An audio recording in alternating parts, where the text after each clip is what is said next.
Bitcoin $90,000 के करीब मंडरा रहा है, लेकिन क्या आप जानते हैं कि इसकी हालिया उछाल के पीछे क्या छिपा है? विश्लेषकों के अनुसार कमजोर स्पॉट डिमांड और अमेरिकी स्पॉट बिटकॉइन ETF से लगातार आउटफ्लो इसे मैक्रो अस्थिरता के प्रति संवेदनशील बना रहे हैं। इस हफ्ते फेडरल रिजर्व की बैठक और बढ़ती बॉन्ड यील्ड बाजार में बड़ी हलचल पैदा कर सकती है, जिससे कुछ विशेषज्ञ $56.355 तक की गिरावट की चेतावनी दे रहे हैं। सोचिए, एक नेता का सिर्फ एक सोशल मीडिया पोस्ट और सोलाना मीम कॉइन मार्केट में भूचाल आ जाए। हाल ही में पूर्व राष्ट्रपति डोनाल्ड ट्रंप के बिग डॉलर पोस्ट और उनके बेटे डोनाल्ड ट्रंप जूनियर के फ्रैंकलिन मीम रीपोस्ट ने सोलाना ब्लॉकचेन पर फ्रैंकलिन, बॉन्क और बिग जैसे मीम कॉइन में भारी उछाल ला दिया।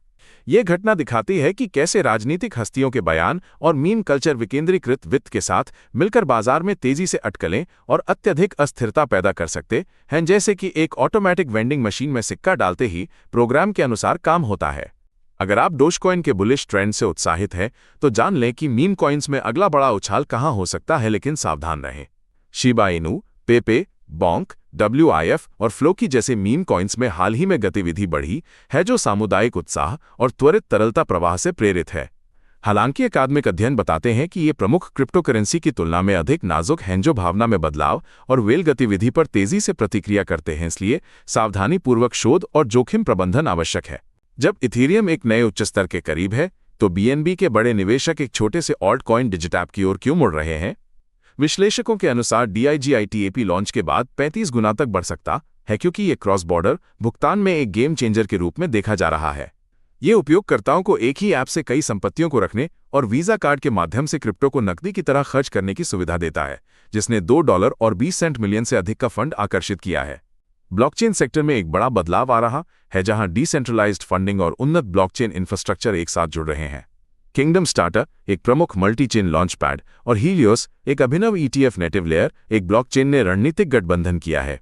ये सहयोग आईडीओ समर्थन, AI संचालित पोर्टफोलियो पुनर्संतुलन और क्रॉस चेन इंटरऑपरेबिलिटी जैसी सुविधाओं के साथ डेवलपर्स और निवेशकों के लिए एक मजबूत और विविध इकोसिस्टम बनाएगा। विशेषज्ञों का कहना है कि एथेरियम की बेस लेयर ट्रांजैक्शन फीस इस साल के सबसे निचले स्तर पर आ गई है, लेकिन ये नेटवर्क की कमजोरी नहीं बल्कि एक संरचनात्मक बदलाव का संकेत है। हालिया फुसाका जैसे अपग्रेड्स ने गतिविधियों को लेयर 2 समाधानों पर सफलतापूर्वक स्थानांतरित कर दिया है, जिससे मैनेनेट पर लेनदेन का दबाव काफी कम हो गया है। नेटवर्क का टोटल वैल्यू लॉक्ड TVL स्थिर बना हुआ है, जो दर्शाता है कि उपयोगकर्ता अभी भी सक्रिय हैं और DeFi सेवाओं का उपयोग कर रहे हैं, बस अब वे सस्ते लेयर 2 पर लेनदेन कर रहे हैं।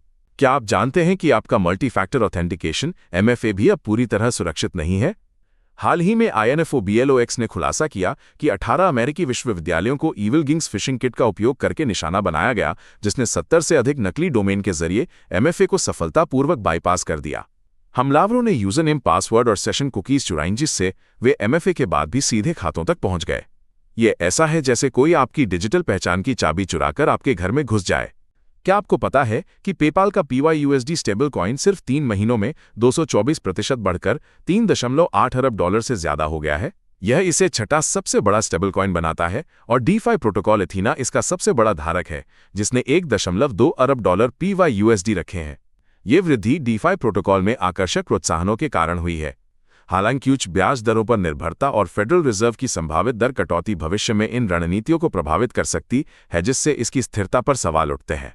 सोलाना के 2 बड़े लेंडिंग प्रोटोकॉल कामिनो और जुपिटर के बीच चल रहा विवाद क्या है? इसकी असली वजह। सोलाना फाउंडेशन की अध्यक्ष लिली लियू ने उन्हें सार्वजनिक झगड़ा बंद करने और सोलाना के $5 बिलियन लेंडिंग मार्केट को बढ़ाने पर ध्यान देने को कहा है।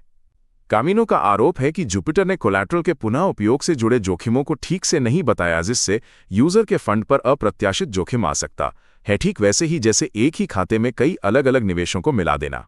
क्या आपने कभी सोचा है कि एक कंपनी का स्टॉक लगातार गिर रहा हो, लेकिन वो फिर भी अरबों डॉलर के डिजिटल एसेट खरीद रही हो?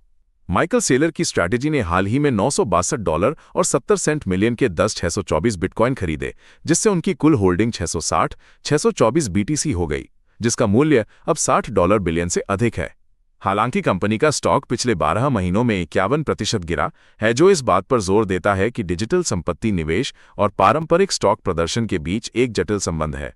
क्रिप्टो बाजार में एक बड़ा बदलाव आ रहा है, क्योंकि बाइबिट और सर्कल ने USDC की वैश्विक पहुंच बढ़ाने के लिए हाथ मिलाया है। ये साझेदारी बाइबिट प्लेटफॉर्म पर USDC की तरलता बढ़ाएगी, जिससे स्पॉट और डेरिवेटिव बाजारों में ट्रेडिंग आसान होगी और फिएट टू क्रिप्टो लेनदेन भी सुगम बनेंगे। सर्कल का यूएसडीसी सर्कुलेशन Q3 2025 में 108% बढ़ा है, लेकिन टेथर की रेटिंग घटने से स्टेबल कॉइन सेक्टर पर सवाल उठ रहे हैं। बाइबिट की नियामक अनुपालन पर भी जोर है। क्रिप्टो बाजार में एक बड़ा विरोधाभास सामने आया है, जहां एक ओर बिटमाइन जैसी बड़ी संस्थाएं भारी मात्रा में इथीरियम खरीद रही हैं, वहीं दूसरी ओर स्मार्ट मनी ट्रेडर्स ETH को शॉर्ट कर रहे हैं। टॉम ली की बिटमाइन इमर्जन टेक्नोलॉजीज ने हाल ही में $199 मिलियन मूल्य का इथीरियम खरीदा है, जिससे उनकी कुल होल्डिंग ETH की कुल आपूर्ति के 3.08% तक पहुंच गई है, जो उनके 5% अल्केमी लक्ष्य का हिस्सा है। ये कदम ऐसे समय में आया है जब कॉर्पोरेट क्रिप्टो खरीद धीमी है और स्पॉट ETH ETF से भी आउटफ्लो देखा जा रहा है, जो बाजार में अलग अलग रणनीतियों को दर्शाता है।